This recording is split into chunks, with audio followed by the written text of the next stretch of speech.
Good afternoon, colleagues, ladies and gentlemen. It's a pleasure to welcome you to the EU Pavilion. I hope you had a great day. I know it's Saturday evening and soon a closure of a very long week, right, for all of us.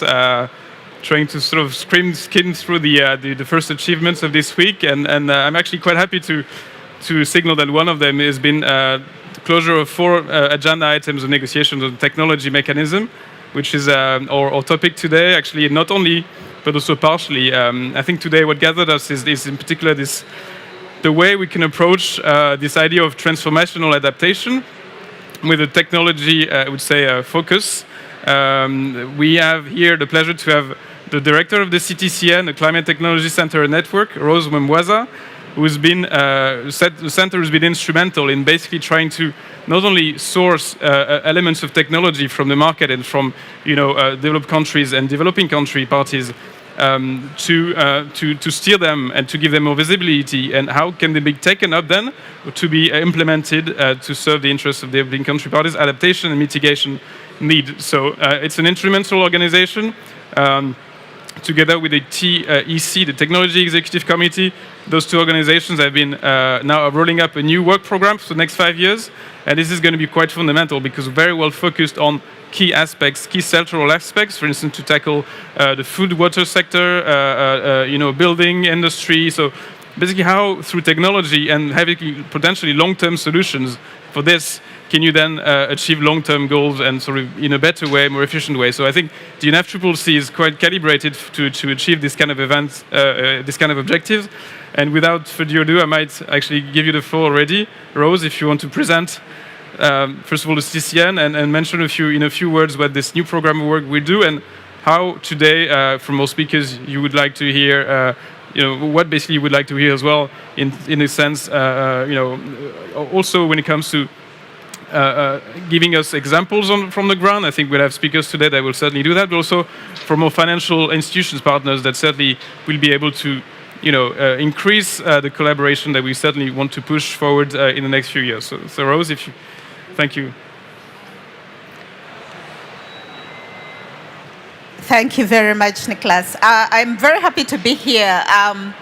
The EU Pavilion is a happy place for the CTCN because, in fact, the European Commission, I call it the anchor institution for the technology mechanism because they anchor the funding for the trust fund that allows us to do the work we do.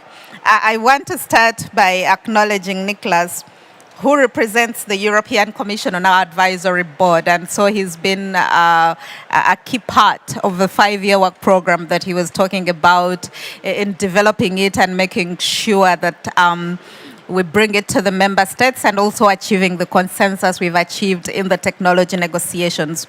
It's no mean task, as you know. The negotiations are not always guaranteed to reach conclusion. So I want to congratulate the parties and the leadership and support we always get from the European Union.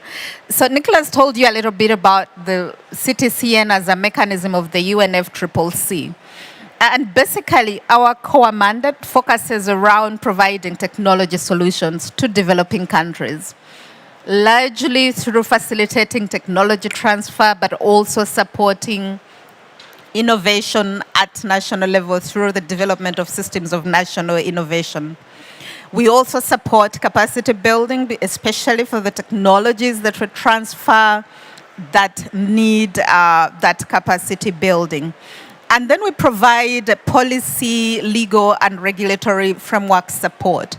We have found in our work that, in fact, one of the key inhibitors for the development, transfusion, and transfer of technology is the legal network, the legal and policy frameworks in these countries. So that forms a core mandate of the work we do. And our work is demand-driven. The member states come to us with the particular support they need, and that is what we do. And so our main objective really is to identify the opportunities for strengthening the collaborative approaches to accelerate technology transfer of mitigation and adaptation technologies by putting together a large network of technology service providers. And that's why we are called the Technology Center and network. Right now, we have over 750 technology service providers around the world. These are the companies that we work with to enable that transfer across almost every sector of mitigation and adaptation. And for the third program of work, because this is our third approval by the member states, which will run from 2023 to 2027, we have an exciting mandate because the member states, based on the guidance from the IPCC, the UNEP emissions gap report, and all the science that we have, it is very clear that we have to focus on certain areas, not only to bring down greenhouse emissions, but to enable resilience in many developing countries. And so, based on that science, we've zeroed in on 5 areas of systems transformation that will be the basis of our work in the next 5 years. And these are the water, energy, food nexus as the first area. The second area is buildings and infrastructure. The third area of systems transformation is sustainable mobility. The fourth area is energy systems, and the last one is business and industry. And in working around these 5 areas of systems transformation, we are going to use 2 enablers that member states have directed us to focus on: support for the development of national systems of innovation and digitization. So we have an exciting time ahead of us, but the challenge is also big because, as you know, in this year alone, there's not a part of the world that has not been touched by extreme weather events, whether it's Europe and the heat waves, or the countries in Asia that have been inundated by floods and extreme rains, and in Africa, part of the continent is flooding, the other half of the continent is drying up and people dying of hunger. So the demand on the services of the CTCN is high. And so in focusing on those transformational technologies for adaptation, we want to be able to respond to the needs of the countries in real time, responding to real challenges they face. And just to give you an example of some of the technologies that we provide to countries in real time, flooding has been a big challenge this year.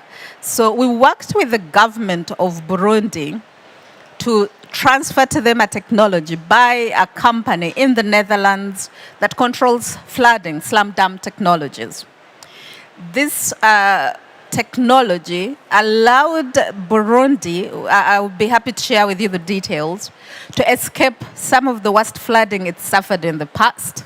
It means their agricultural lands were not inundated with water for weeks on end, and so they didn't suffer the food shortages they suffered in the past. But 2, they didn't suffer from the diseases that often accompany the long stagnation of water: cholera, diarrhea, malaria, and all the others. So the multiplier effect of these technologies are enormous. I could give you several other examples, but that was, I thought, an example that would be practical because of what we've seen in the world this year. Thank you, Nicholas. Thanks very much, Rose. It's very insightful. Indeed, it's very timely that we speak about all this adoption, because indeed it will now be a new phase coming in forward us. And I think perhaps already, Rajiv, you are the Africa Regional Manager of the CTCN, and might want already to give us insights as to not only how the CTCN can certainly increase its implementation of technology for adaptation, but also some of the examples of what you've been managing so far in a few countries. I think we have slides.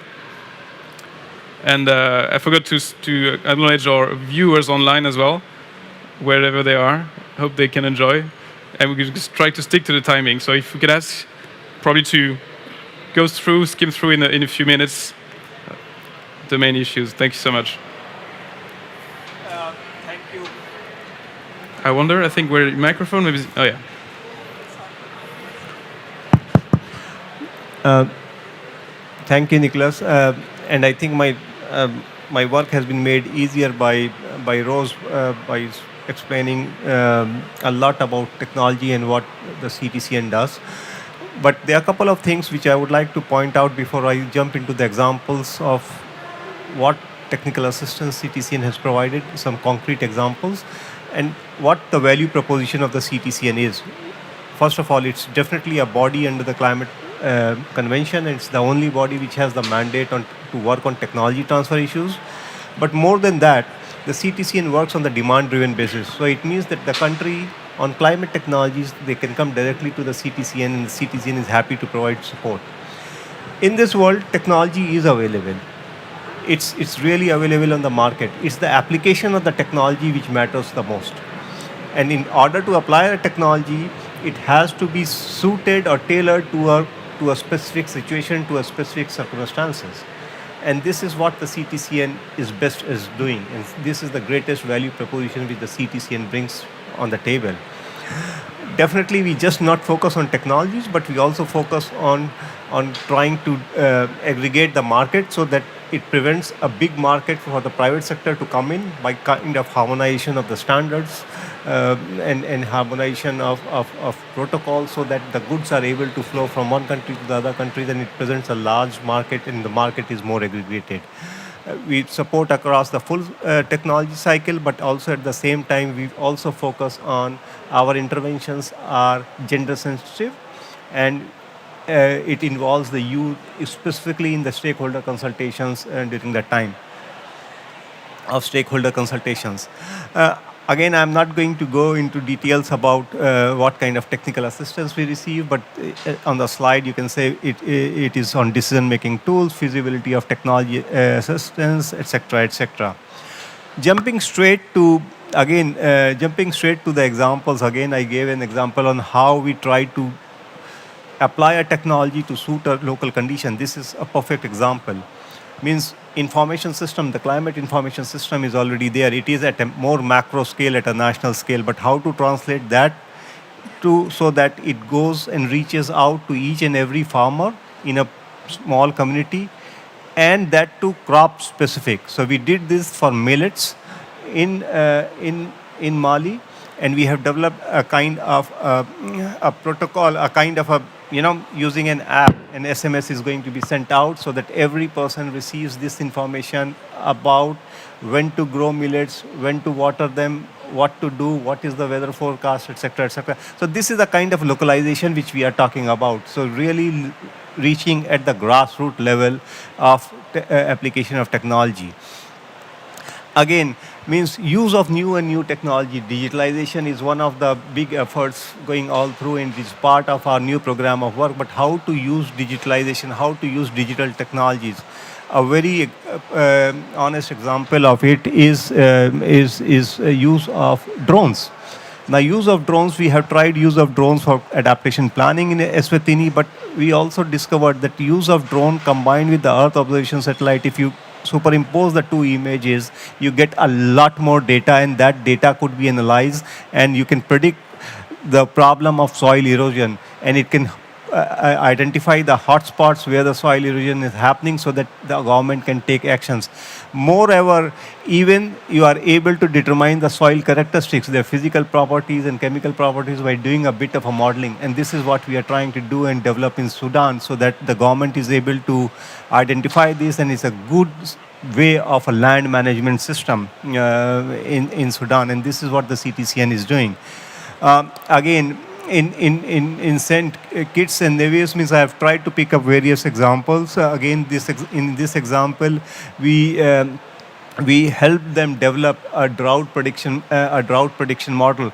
But the beauty of this model is it's not just only consider the climate or the weather phenomena, but it also considers what are the various resources or water resources, not only on the ground, but also underground water resources. And for that, we have to do a kind of a non-invasive mapping, a 3D mapping of the aquifers of different areas to come up with a good prediction model, and to come up with adaptation technologies, or to come up with various options for the countries to utilize various resources which are there within their means.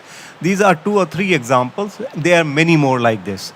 We have been supporting, or we have been implementing adaptation innovation program of the adaptation fund, and under that there are something like 20 technologies like this which we are trying to target. There is work in Liberia, there is work in Mozambique, which targets energy, food, water nexus, and things like that. But all this information, it is available on the CTCN website, or you can reach out to us. I'm not again going to go into the third program of work, but just to reiterate what Rose mentioned, this is a slide which shows the 5 transformative areas and the 2 enablers which the CTCN is going to focus on in the future. Thank you very much. Thank you very much, Rajiv, for this deep insight and very informative applications, actually. It's also very interesting for many of us here, in particular for those of us have taken part in quite actively in technology mechanism negotiations, where sometimes it can be difficult to relate to the actual implementation on the ground. Without, this is a direct transition, because you mentioned a few sectors, and we have here Greg Sixth, who you're in the Abdulatif Jamir Water and Food Systems Lab, and also from the MIT, and you want to give us a particular focus of your activities on the food and climate technology, right? Yeah, so I'm going to give a brief overview of the approach that the MIT-led Food and Climate Systems Transformation Alliance, or FACT Alliance, is implementing for transformational adaptation for technologies, policies, and practices. Super. So as you can see from this image, food and climate systems are quite complex and deeply interconnected. So that makes solving challenges in them very difficult. You don't actually need to dive too much into this image, but this is to show the complexity of it. Research is central to solutions, adaptation solutions, and the food and climate nexus. However, currently, academic research especially is often done in disciplinary silos, so that systems focus is not really well captured in the way in which we do research. It's also misaligned with the needs of stakeholders, so oftentimes the research focus isn't well informed by the needs and values of stakeholders who are impacted by the work. Then it also oftentimes lacks a clear pathway to action. So the peer review process is fundamentally important to how science is done, but there's a disconnect between those papers and that research, that science actually being implementable by the end user. This then calls for an approach called, I don't know why those bullets went weird like that, but this calls for an approach called convergence research, which is, research collaborations across disciplines. This image is supposed to have arrows going up. So this is the flow from kind of your traditional siloed disciplinary approach at the bottom, multidisciplinary, interdisciplinary, transdisciplinary, up to convergence. So what it is it's collaborative research crossing disciplinary silos to address vexing and complex food systems challenges, where stakeholders are the partners throughout the whole process. This goes kind of beyond that traditional transdisciplinary approach because it contextualizes the research outputs in the broader framing of the food system. So if you've got a technology or practice you want to implement, you get a sense of where the barriers and the opportunities are within that system and how it fits in. But this type of work takes a lot of work. It takes a lot of leadership, and it requires intermediaries who can actually help with coordination. So actually last year at COP26, we launched the FACT Alliance, the Food and Climate Systems Transformation Alliance. This MIT-led initiative is global in nature. It brings together over 20 academic and non-academic research institutions and stakeholder organizations from around the world to do this food systems convergence research. One of the key areas is, of course, adaptation. You don't need to go into the full details on this, but this is a framework that we're actually applying. It's 4 components. And the first one is, so if you're looking at any sort of, let's say you've got a technology you want to implement for adaptation in a certain geographical area. Our network brings together organizations with disciplines that span the entire scope of food systems expertise. It allows us to also work in different geographies and different scales. So using mixed modeling approaches and citizen science, in that area you would actually start to map out what the vulnerabilities for this food system and that might impact the technological advance. You map those out as kind of a starting point for stakeholder engagement. That then leads you into kind of an innovation systems approach almost, where you engage with the stakeholders to look at the systemic barriers, opportunities for change. What are some of the key knowledge gaps? What are some of the disciplinary disciplines you need to bring in, and what are some of the research collaborations you would need to do that, which then drives you to this action-oriented research, this multidisciplinary, transdisciplinary, action-focused research where you actually implement that. That then identifies different opportunities for scaling and pathways for it. And this last element is a knowledge gap unto itself. We're talking about systems-wide transformations. Those are really complex, as I mentioned earlier. We don't really have great ways of measuring impact in that. We're really good at kind of doing individual approaches, individual kind of interventions, but we don't have great ways to kind of really look at how you impact and transform a system. So that's an area we actually hope to expand into as we move forward. We actually just released a commentary paper about this approach. So if you want to find out more, you can. It's in Food and Energy Security. You can also reach out to me at my email address there if you'd like to talk more, if you want to more on the paper. So thank you. Thanks a lot, Greg. This is really interesting, and I think one can certainly learn a lot. I think there's one initiative like this, in particular one that focuses on the complexity of a particular sector. I can only relate to what the CTCN will be doing and take in their actually now 5-year implementation program, that it's actually going to take care of such elements. And like perhaps the last slide you showed, portrays sort of a more think tank element of your activities as well. And there's another sort of associate, if you wish, body of the CTCN that's called the Technology Executive Committee, that is working on the same pathway as the 5-year work program. They actually have a joint work program that you would invite you to consult. That they're also looking at the conceptual, basically practical, and then conceptual analysis of how to take forward the technology transfer. So that's quite interesting, and I can certainly invite you guys to collaborate in the future. And we have online the next speaker. She's Reina Otsuka, the lead of digital innovation in nature, climate and energy from UNDP. Hi, Reina. I don't know where you are, but good morning, good afternoon. Hi, good morning from New York. New York, excellent. You have the floor, and you want to talk to us about some elements to your partnership for digital climate solutions, if I'm right. Yes. Excellent. Thank you. Yes, so I'll try to be quick. But so basically, UNDP already has a fairly big portfolio on adaptation projects. But this is a new thing that is evolving around digital technology, and we're trying to approach it very differently from traditional ways of doing things. And we're just here to introduce some of the work we've been exploring. Next slide, please. So we can skip this one. Just a bit of background, just to put things into context. Digital technology is an emerging area of technology that a lot of countries are showing big interest in. And as a background, UNDP was able to support 56 countries on national consultations through the Stockholm Plus 50 international meeting process. And through this consultation, we found that actually digital is a very big emerging key theme. And if you can please go to the next slide. Yeah, you see it's actually listed pretty much in the top of the many keywords that were appearing throughout these reports. And next slide. And if you look at it, what the patterns are, it converges toward 3 areas. One is about climate risk assessment and early warning, and this is not new. In adaptation, this has been done for a while, but the trend here is that there's much more need for geospatial information and use of new technology. Like, how do we use Twitter data, or how do we use these different various social media data that's coming in to identify emerging risks around climate? The second part is that it's always tied with green digital jobs and livelihoods. So we shouldn't be thinking about technology as something that solves people's problem, but how can we actually make it into business and opportunities for the market was another trend that we saw. And finally, digital technologies is really tied in with transparency and access to climate finance, including adaptation finance. Next, please.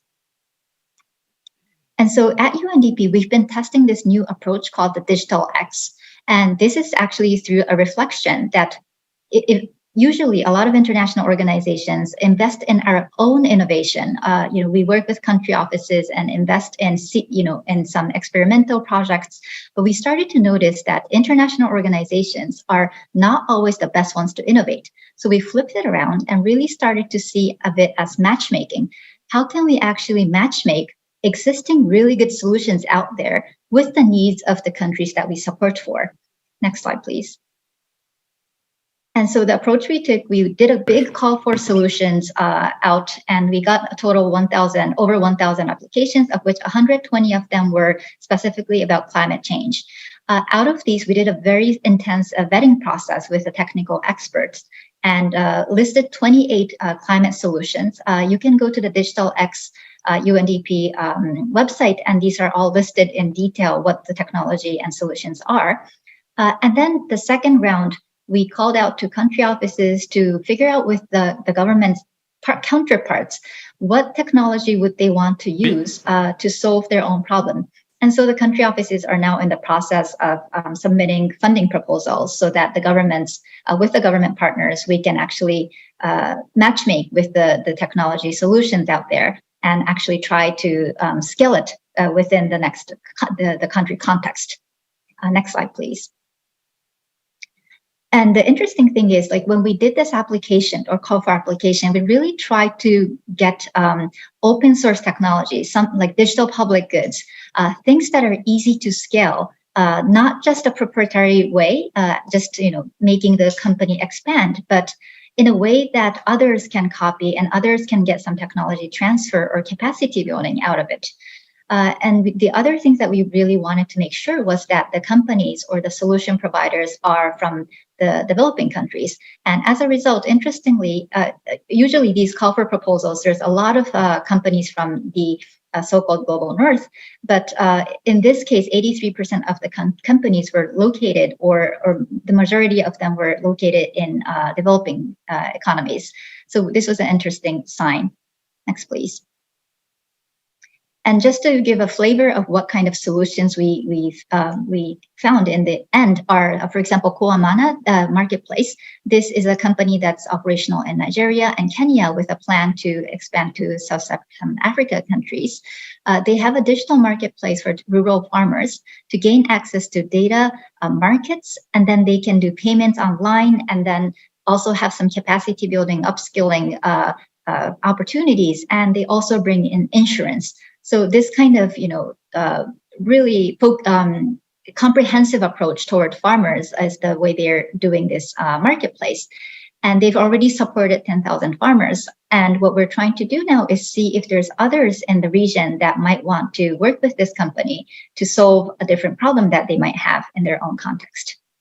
Next, please. Another example would be DICRA. This was developed by India in a UNDP's accelerator lab. And they use open data and artificial intelligence algorithms to identify different trends in farming or agriculture policies. And it's, again, open source. It's all a digital public good, so that if another country comes and wants to replicate something like this, instead of having to pay this organization to do it, they can actually replicate it in their own context, in their own server space, and create something very similar. And it will be open source, and it's also open to innovation. So, for example, if an academic partner wants to come in, they can come and contribute the new different algorithms to find other findings. I'm really curious to see if MIT could be one of the partners. But it's set up in a way that it's open innovation, and it's also open data. Next, please. Sorry to interrupt, Yeah, Raina, if you could make it quite a bit shorter. Yeah, sure. The last stage. So just, thank you so much. We don't have so much time. This one, but I think thank you so much. If we can, have a way to actually partner on these pipelines of solutions, it will be great. I think a lot of things can be done with these new solutions. So if you are an innovation provider, or if you are actually supporting any companies on these solutions, we'd really love to partner and help to scale the solutions. Thank you. Thanks so much, Reina. It was very, very interesting.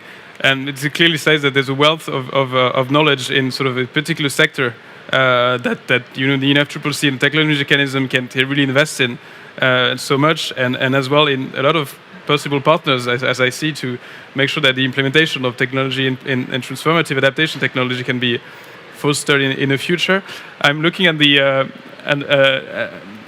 whether we can take a question. I'm not exactly sure because I think I want to give some possibility for speakers afterwards in the panel to also exchange. But we have a few speakers online. Perhaps the best is that they remain in touch with our speakers here on the panel so that they can engage further. And I'm certainly aware that there's a few people in the room that could be interested in what you presented now. So thank you so much, and have a good day in New York right now. Thank you. So we're closing this first panel, I guess. Thank you very much to your speakers. Thank you.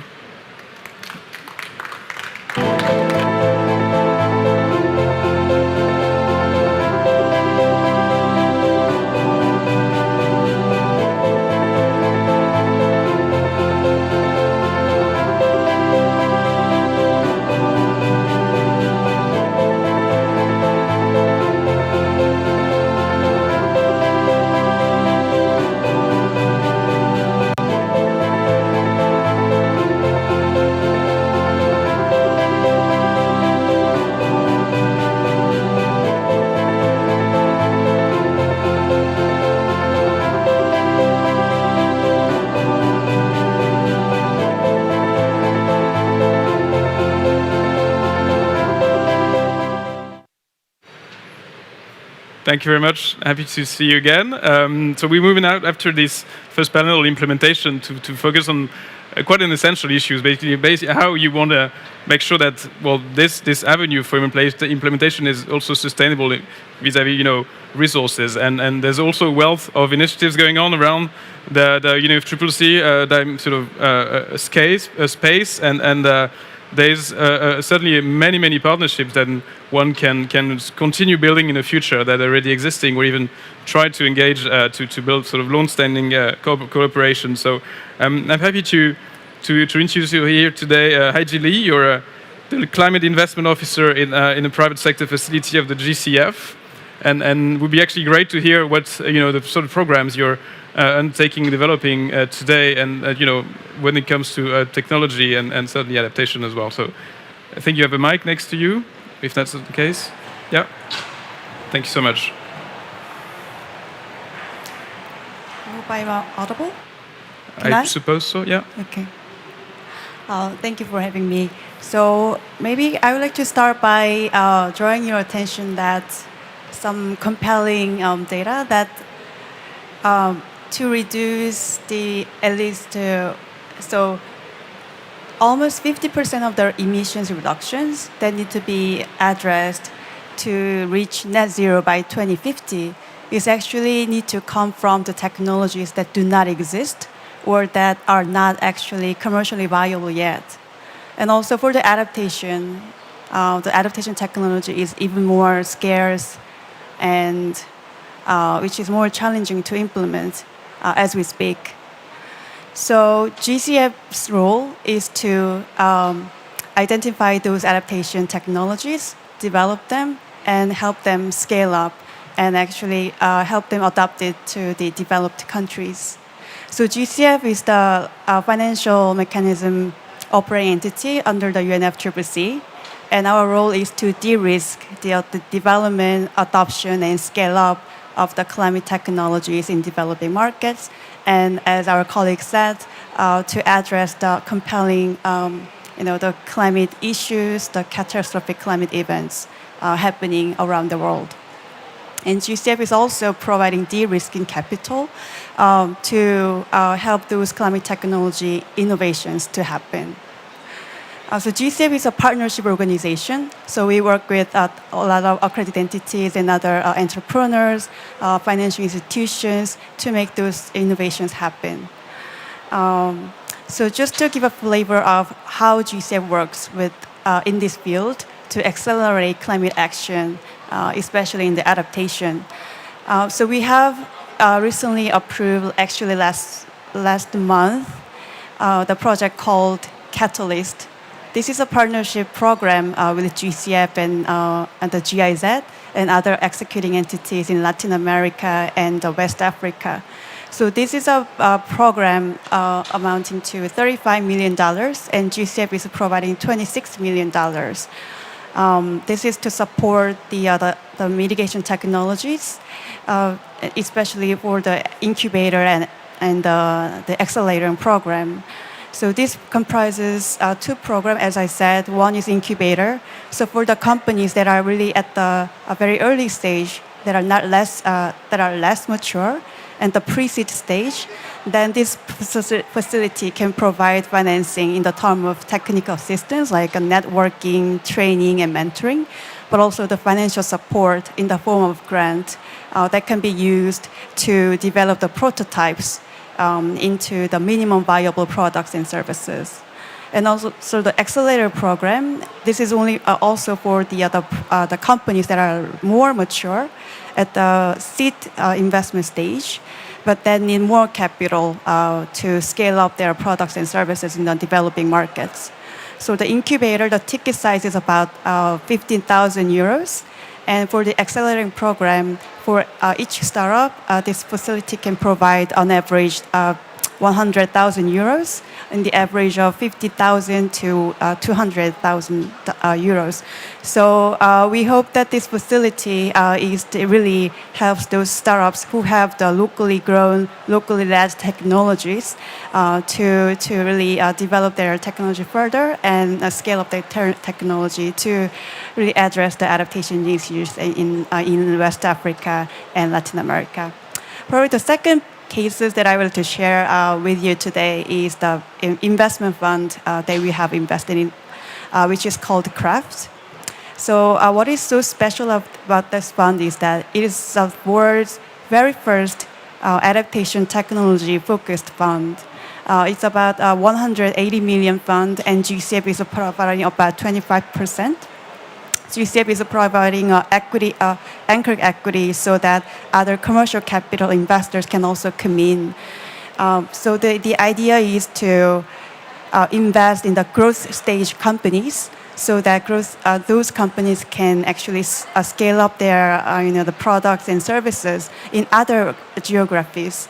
So just to give you an example of one portfolio company that Kraft has invested so far, the company name is Source. It's a water harvesting company. So there are many communities that are really vulnerable to climate change, which have water scarcity issues. So Source is actually harvesting water by solar and air, and that is provided at cost to the communities who are really having any drinking water issues. So we expect that this, by investing into this program through Kraft, the adaptation benefits will be greater and can really reach the communities that are vulnerable to climate change. So I think those are the two examples that I would like to share today. And GCF as a de-risking organization in terms of providing risk for the adaptation technology, but also the de-risking capital. We hope to work more with the partners as an operating entity of the financial mechanism under the UNFCCC to scale up more about expansion and our reach to the most vulnerable populations, especially the countries in seeds, LDCs, and African states. I will stop there. Thank you very much. Thank you very much, Aisin. I think this is music to our ears. I think this is great to hear that in practice. We've been talking about this, I think, this week.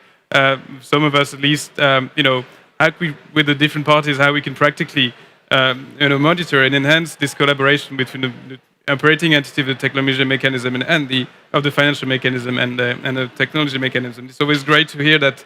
Again, there's a wealth of initiatives that's going on, and that we can certainly hope for will grow in the future. And moving on as well to great initiative to Gaia here, Gaia Larsen. You're the Director of Climate Finance Access and Deployment Finance Center at the WRI.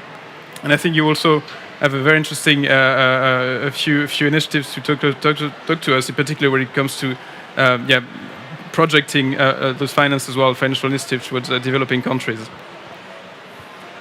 I think the mic is on. Yeah, you can go ahead. Yeah, thank you. Yes, no, thank you very much. Thanks for inviting us. For those that don't know, WRI is a global research organization We like to say we take ideas into action, so we don't just do research, we also do a lot of programming of different kinds. And we work in a variety of sectors, from water to forests and reforestation to cities, etc. And of course, a lot of that does relate to adaptation and adaptation technology. I work in the Finance Center, which works on helping developing countries access funding for things like the GCF and Adaptation Fund and other places. And so I thought I'd take a step back and look a little bit at, okay, how do we make sure that these amazing technologies that are out there and that are being developed and being financed in some places are then taken up and able to be distributed within countries? And there's a lot, in developing countries in particular. And there's a lot to that, but three things that we work on are data, institutions, and people. So data in the sense of, if you're sitting there in a government and you usually, you have your day job, and then climate change came along, and now you have to deal with that, and so you have to find funding and technologies, etc. Well, you have to have the data, first of all, to help you understand, well, what should I be investing in? What is my biggest risk? Where should I invest in this part of the country or that part of the country? Is that technology better than that one? And you're not necessarily a climate expert, right? So helping these institutions navigate that process, making sure, as I said, making sure that there actually are people there to do that work. A lot of times you see very small teams responsible for a lot of things within these governments.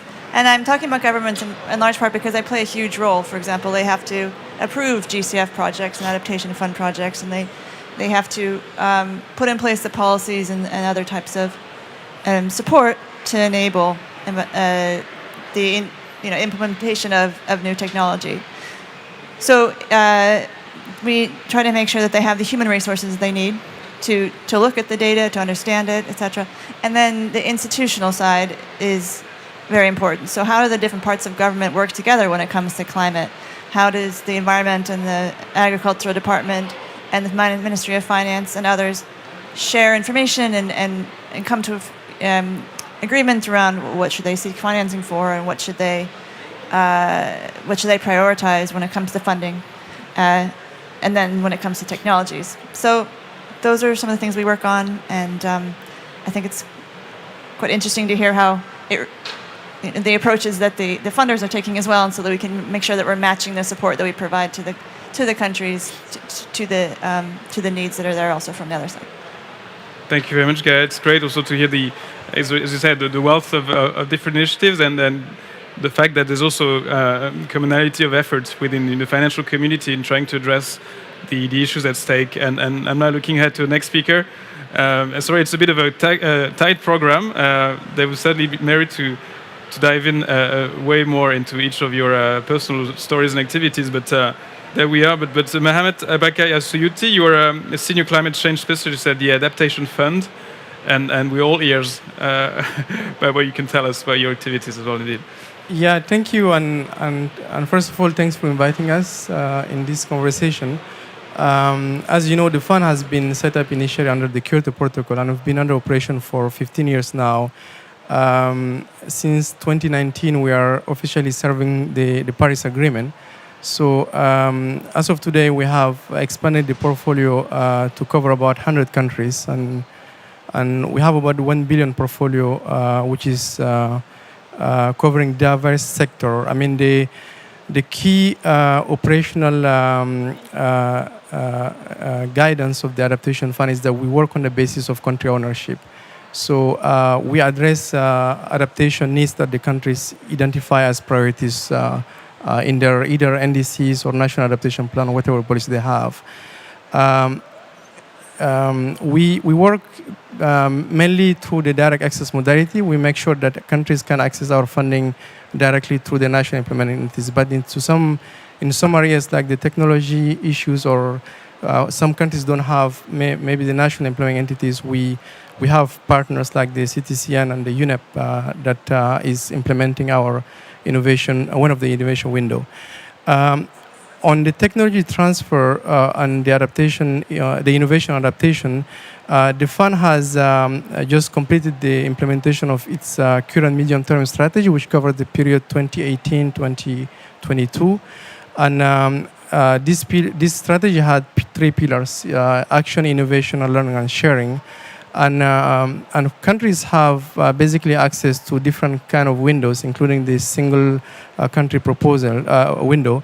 But on top of that, the innovation window is a separate window that helps countries to implement any type of technology that can address the adaptation needs. And that's why under this window we have the Adaptation Fund Climate Innovation Accelerator, which is implemented jointly by CTC, UNEP, CTCN, and UNDP. And in this window, countries can implement a solution that really address local issues. And I want to insist on local, because the Adaptation Fund has always implemented or supported projects that are really responding to local needs. It's important for us that whatever solution that we bring to the countries is really addressing something that they can implement, that they can make it sustainable, and so on. There are a couple of examples that I can cite. One of them is that what Rose has mentioned, the one in Burundi. The slum dam is one of the innovative way to fight against sea rise. So this is something that the type of project that the Adaptation Fund can support. Another one is maybe in Mexico. With again the AFCIA, the country come up with this folk catchers. I mean, in the dry area of Mexico, they can maybe make things much impactful by taking advantage of this solution. Just to end by saying that the Adaptation Fund is maybe support is modest. I mean, it's the maximum project that we can fund under the single window is 10 million, and under the innovation it's 5 million for the large grant and 250,000 for the small grant. But we aim to scale up our impact. So that's why we're working with some of the sister organizations like the GCF to scale up some of our investment and to make sure that the impact are not only one-shot impact, but they can deliver impact for the long run. So I will stop here, and again, thanks for this invitation. Yeah. Thank you very much. Again, super interesting. I think you touched upon an important issue with the last mile. So basically, how you make sure that not only this technology mechanism is working and leveraging technology and sort of in transferring them, but also how they can be operated on the ground, which is certainly one of the key, essential, and most probably challenging piece of it all. So thank you very much, and very, very, very interesting to hear. And the next speaker and last speaker is Truman Simmons. I'm not sure if I pronounce it correctly. You're right. He's the CEO of OS Climate at the Linux Foundation. And we also very interesting to hear what you have to tell us today. Thank you so much, and thanks for including us. We appreciate it.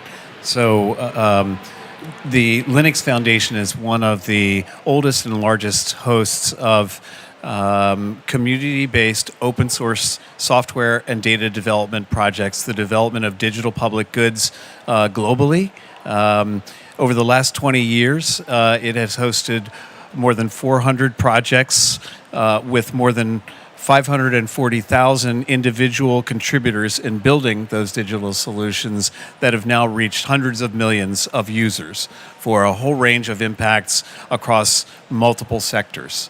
Open Source Climate is using the community-based open source approach to develop and to overcome the barriers that have blocked private sector capital flowing into climate solutions by building a data commons and analytic tools that are primarily needed by large pension funds, investment managers, banks, and regulators.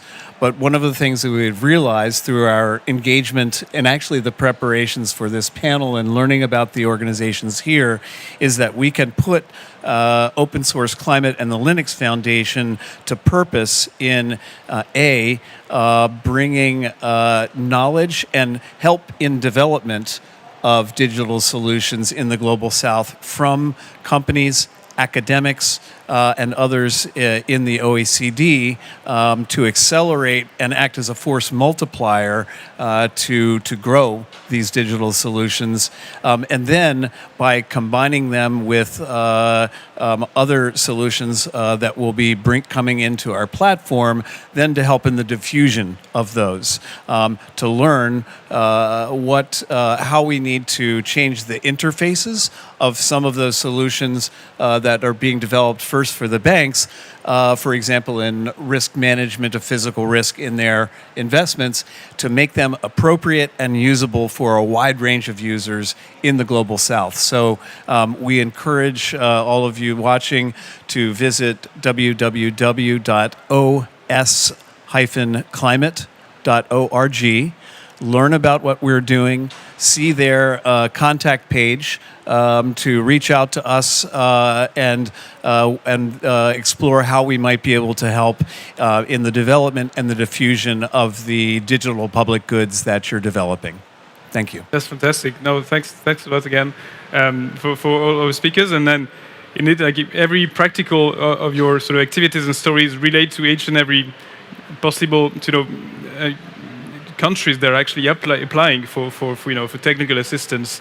The CTCN we just mentioned is a country-driven mechanism, and it's there is also a lot of capacity being built in the sense of trying to develop a multi-country approach, to try and learn as well from the experiences of the past. And so the collaboration that's upcoming, it's really, I think, looking fantastic. So we've been meeting a wealth of interlocutors, you including during this COP, and I'm sure this is what actually my own personal takeaway is that in the preparation of this panel, I think through the help of the CTCN, there was a number of issues that were selected, but certainly what it's telling is that it was certainly the right moment to design this sort of sector focus approach for the next coming 5 years. I think there's the sector focus also is relating to the needs that have been identified in the countries themselves. Like this is certainly what's booming, and we have been, through the help of a friend,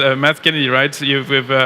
He's been consulting the advisory board members and many other stakeholders to try and identify those needs to make sure that we can sort of target and more accurately respond to their needs through the financial mechanisms and initiatives you've developed, and through as well some practical sector implementation actors in the wealth of initiatives. So thank you very much for this. I'm turning to the team to understand if there are anybody online as well that would like to join in for a few questions.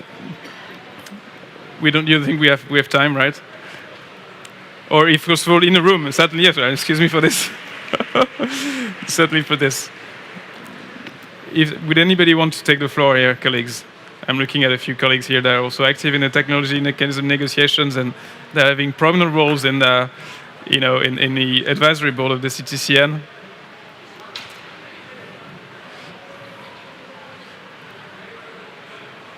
Hi, thank you very much. Thank you, Nicholas, and the European Union for organizing such a tremendous event, to all the speakers. I would love to ask all the speakers some questions, but just to pick one, the representative from the Green Climate Fund talked about the program on incubators and accelerators, and I was intrigued that the grants were relatively small. I think you talked about $50,000 to $100,000 to promote incubators and accelerators. That doesn't seem like a lot for a business to work with to really ramp up. So I think it would be really interesting if you could explain a little bit more about how you're able to utilize such a relatively modest sum to support an effective incubator or accelerator. Thank you for that question. So probably to give more details about this program, incubator and accelerator. So these are focused on the climate startups and micro and small-sized companies. So this is not really targeting medium or large-sized corporates here, but those two types of categories of companies we call climate ventures. So we are really helping those small, micro-sized companies to really, start their business, to build their own minimum viable products or infrastructure and help them grow. So once they achieve certain success stage, then they will be ready to attract more investment capital. And then there could be a follow-on investment after the incubator accelerator is done. I think that's the idea. So this is not really it's not really stops at the end of the incubator accelerator program, but the idea is to scale up and also to help them grow so that they can really grow, they can show the growth trajectory. And I also want to mention that GCF is, because technology is usually new, the adaptation technology is new, so we want to be ahead of this curve so that we don't want to say at the end of like 10 years that we should have invested more and we could have curbed the climate change more efficiently. So we don't want to do that. So we want to explore the possibility to invest in new technologies that can effectively address these adaptation issues. Thank you very much. Perhaps just underline that Erwin Rose is from the State Department. He represents because the US at the negotiation table is also the co-chair of the CTCN advisory board. We have, I think, a next question. Can you introduce yourself? Hi, my name is Ruyan. I'm a researcher from King's College London, and I'd like to ask a question to Ms. Gaia. Ms. Gaia Lawson, about the WRI's role in introducing programs to relevant funds, because as my information received is that a lot of MDBs or a lot of other financial institutions, they have different environmental standards, and it's very difficult for some of the developing countries, especially African countries, to comply with, and because they probably lack the capacity or the understanding of the standards. And could you please probably explain a little bit how WRI's role to facilitate those programs, or how to match those programs with particular financial standards from different institutions? Thank you very much.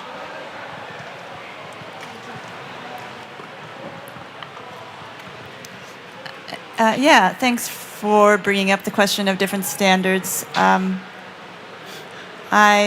mean, there's a variety of different types of standards, and then there are varieties sometimes between them in terms of the financial institutions. So I think maybe in general this comes to a question that we often face in finance, which is, well, the risk is always a question, and then there's different types of risks, right? And one of them is when are you going to give a particular institution funding, let alone the technology. The technology might be super exciting, but the institution that's bringing it to you might be a little sketchy, right? Like in theory, so there are therefore those standards, right, to make sure that the GCF and the Adaptation Fund, that they end up giving financing to institutions that are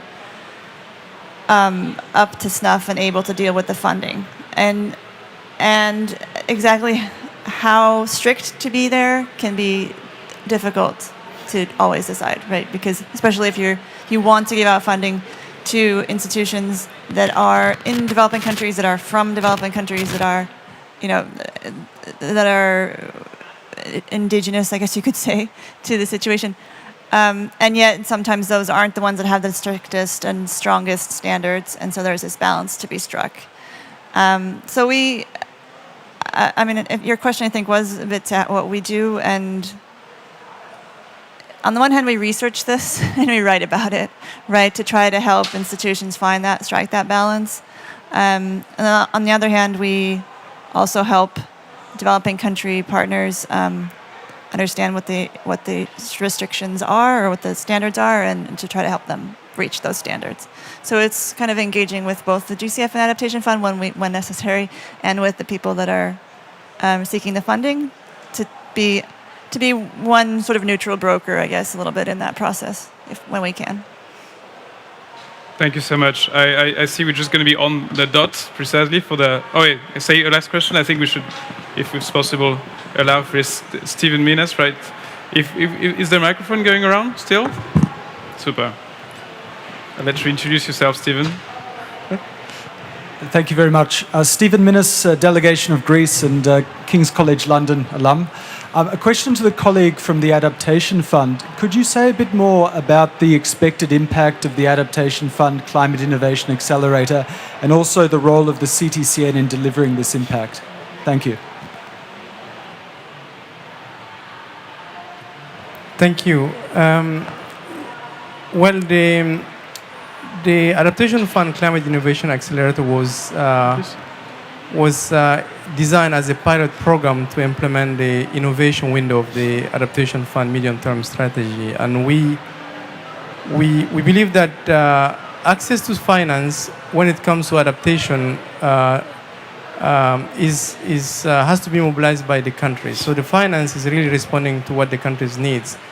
But sometimes, I mean, the priorities that the countries are so diverse, right? I mean, when they access their 20 million allocation, they have more urgent needs when it comes to adaptation, like agricultural sector and so on. And we believe that innovation is one way to speed up the adaptation impact. So that's why we have set up this window, and it's outside the country allocation. So countries can access this AFCIA program to not only to pilot innovation, but also to expand the innovation and to generate some benefits.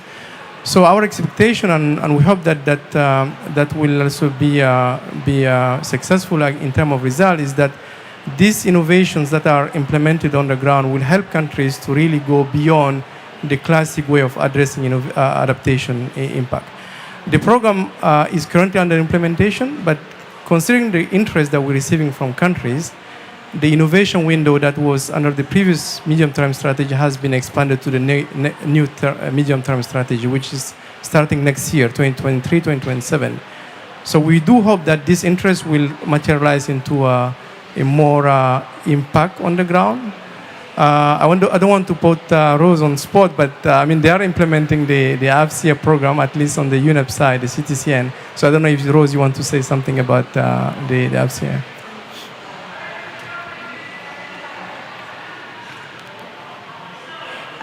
Thank you. I want to be put on the spot because it helps me to really talk about these impacts.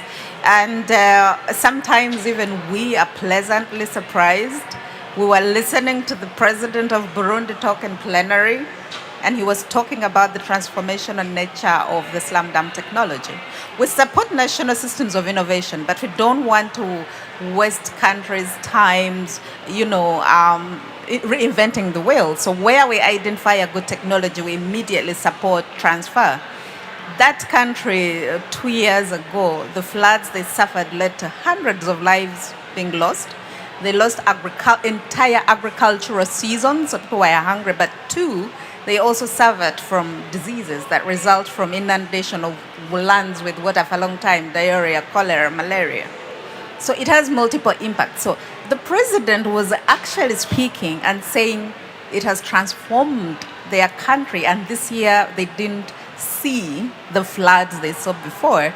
And in fact, he was giving it as an example of technologies that can be transferred, for example, to deal with what we saw in Pakistan and in Nigeria. And one of the conversations we are having now with the government of Pakistan is exactly how to transfer the technology, which we identified from an innovator in the Netherlands. So demonstrating the technology and then scaling up because we've demonstrated its value. So it has real impact in terms of numbers of people's lives saved on the ground, creating resilience for communities, and then the impact on food production and agricultural production. There was no loss because the grounds were not flooded in water, and so crops was saved. So, but there are several stories we can tell. We could certainly spend hours and hours listening indeed to what actually makes sense, indeed the actual implementation on the ground. But for now, I think we have to close. But I really want to thank you very much for following online and for all of you to come. And again, I think the collaboration is just a start, is only continuing rather than starting, certainly only continuing with all the wealth of initiatives and actors and technology mechanism. And before closing, want to also thank the organizer of the event as well, and let you know that the events continue at the EU Pavilion for actually tonight and the next few days until the end of next week. Sorry. So have a go and have a look at the program. I'm sure you'll find something interesting as well. Thank you so much, and have a good evening. Bye bye.